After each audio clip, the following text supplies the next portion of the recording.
నమస్తే. ఏపీలో కూటమి ప్రభుత్వం అధికారంలోకి వచ్చాక స్మార్ట్ రేషన్ కార్డులను తీసుకొనొచ్చింది. ఈ రేషన్ కార్డుల మీద ఏ ప్రభుత్వం ముద్ర ఉండకుండా, ఎవరి ఫోటో లేకుండా తగిన చర్యలు తీసుకున్నారు. అంతేకాదు, ఈ రేషన్ కార్డును స్మార్ట్ గా డిజైన్ చేసి దేశంలో ఎక్కడ ఉన్నా సరైన సమయానికి రేషన్ ఏ దుకాణం నుంచైనా తీసుకునే వీలు కల్పించారు. ఇలా అందంగా తయారు చేసిన ఈ స్మార్ట్ రేషన్ కార్డుల పంపిణీని ఆగస్టు 25 నుంచి ప్రారంభించారు. ప్రతి ఇంటికి వెళ్లి రేషన్ కార్డులు ఉచితంగా అందజేశారు. ఆ తరువాత సచివాలయ వద్ద, రేషన్ దుకాణాల వద్ద కూడా ఉంచి మరీ ఫ్రీగా ఇచ్చారు. అయితే ఇంత చేసినా చాలా కార్డులైతే ఇంకా మూలుగుతున్నాయి. వాటిని తీసుకోవడానికి ఎవరూ లేకపోవడం విశేషం. దాంతో ఈ మిగిలిన రేషన్ కార్డులను ఏమి చేయాలి అన్న దాని మీద కూటమి ప్రభుత్వం తాజాగా కీలక నిర్ణయం తీసుకుంది.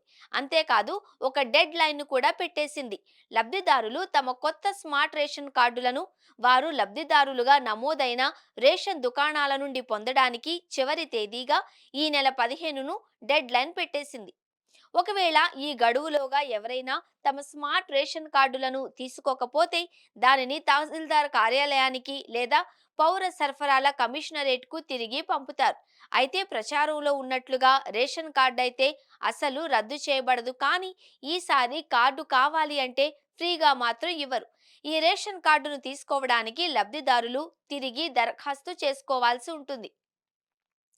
అలా వారు దరఖాస్తు చేసుకుంటే కనుక కొరియర్ డెలివరీ లేదా కొత్త దరఖాస్తు ప్రక్రియ ద్వారా దానిని స్వీకరించడానికి నామమాత్రపు రుసుముగా 35 నుంచి 50 రూపాయలుగా విధించారు. అంతేకాదు, జరిమానాగా వారు సుమారు 200 రూపాయలు దాకా చెల్లించాల్సి రావచ్చు అంటున్నారు. ఇదిలా ఉంటే కూటమి ప్రభుత్వం ఈ ఏడాది ఆగస్టు 25 నుంచి ఇప్పటిదాకా దశల వారీగా ఏపీలో ఏకంగా 1.46 కోట్ల స్మార్ట్ కార్డులు ఉచితంగా పంపిణీ చేసింది. అంతేకాదు, ఇంటింటికి కూడా వెళ్లి మరీ ఇచ్చింది.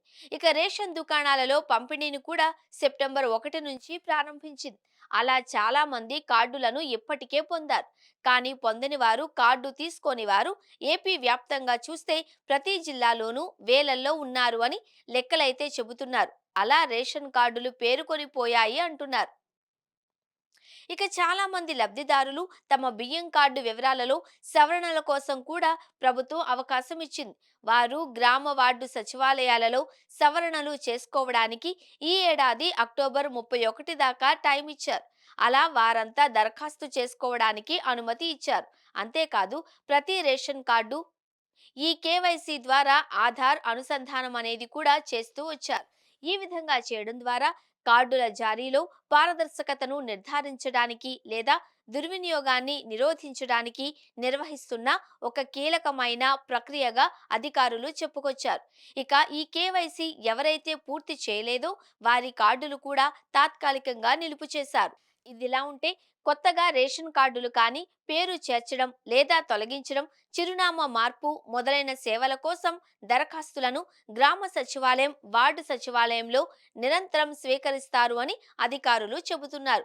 అంతేకాదు, రేషన్ కార్డుకు సంబంధించి ఏవైనా ఇబ్బందులు ఉన్నా కూడా నిరంతరం పరిష్కరించే విధంగా ఏర్పాటు చేశారు.